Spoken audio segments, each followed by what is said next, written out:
Hi, I'm Tim. Welcome to Watchbox, and thanks for logging on. If you love this watch, email me, tmosso@thewatchbox.com. It's in the description below.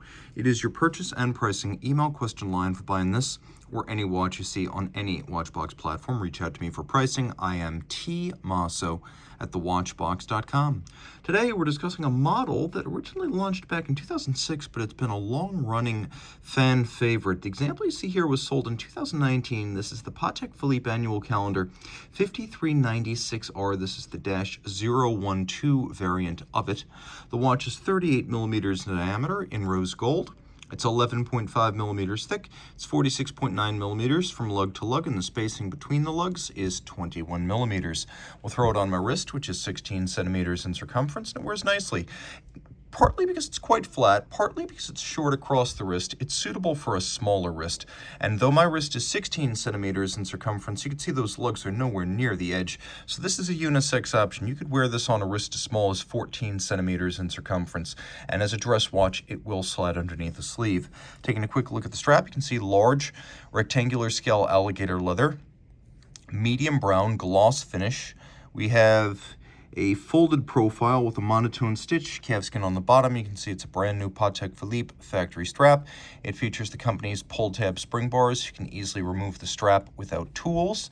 We have a matching rose gold single fold deployant clasp with the Calatrava cross on the buckle. Pop that open, it's friction fit, it snaps shut. This helps to prevent accidentally dropping your watch. Now the watch, of course, features a simple integrated lug profile, much like a Calatrava. There's a clear visual resemblance.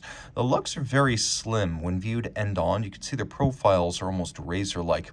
Likewise, we have a bit of a vintage crown profile, as the crown is very slim when viewed head-on. We've got the Calatrava cross logo of the company on the crown. We have pusher adjusters on the case flank to allow correction of the calendars and Moonphase.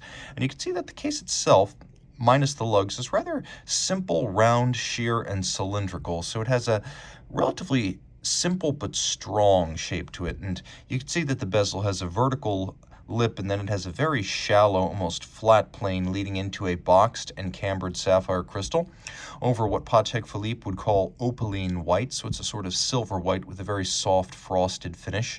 We have lovely rose gold dimple style indices, outboard of applique rose gold breguet Arabic numerals, always a house specialty at Patek Philippe.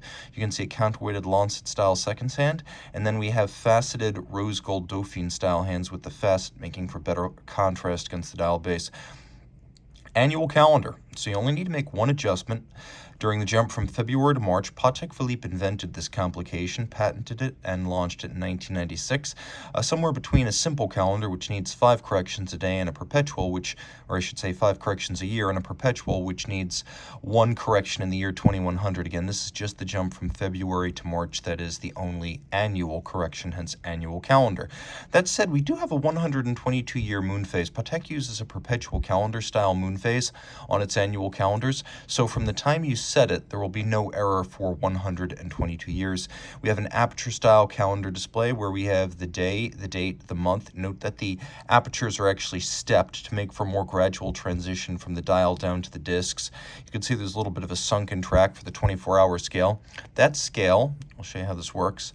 It lets you know whether, for example, you're looking at 6 a.m. or 6 p.m. So you can see right now that little hand coaxial with the Moonphase is pointing to 6, so that's 6 a.m. The point here is that you don't want to try to set the watch during the nighttime hours after sunset, basically. So you have the little AM, PM indicator to know when you're in the no-go zone for using these pusher correctors. The breguet Arabic numerals are not universal on this model, but they are much loved by Patek Philippe collectors. That's just something to keep in mind. Rolling it all over, you can see a caliber 324 base, unidirectional automatic winding with ceramic rotor bearings for high efficiency. It is a 45-hour power reserve. It's a 4 Hz beat rate, so 8 beats per second. It is a 6-position adjusted Gyromax style free sprung balance with an anti-magnetic silicone hairspring. And when you combine that with the Patek Philippe seal, all these features in concert give you a factory rated accuracy of no worse than -3 2 seconds per 24 hours, and all this water resistant down to 30 meters. You can see that it's a 34 jewel caliber that's largely hand finished. Although most of the elements are started by machine, the finishing is done manually, and nowhere is that more apparent than on that beautiful mirrored bevel at the edge of the bridges. You can also see the same inside the jewel and screw sinks. See how those are all lighting up? There's a little mirrored bevel inside those recesses. A wonderful look. You can see the pins used to locate the balance cock on the base plate. Those two have been black polished on their top. We have linear Côte de Genève across the bridges.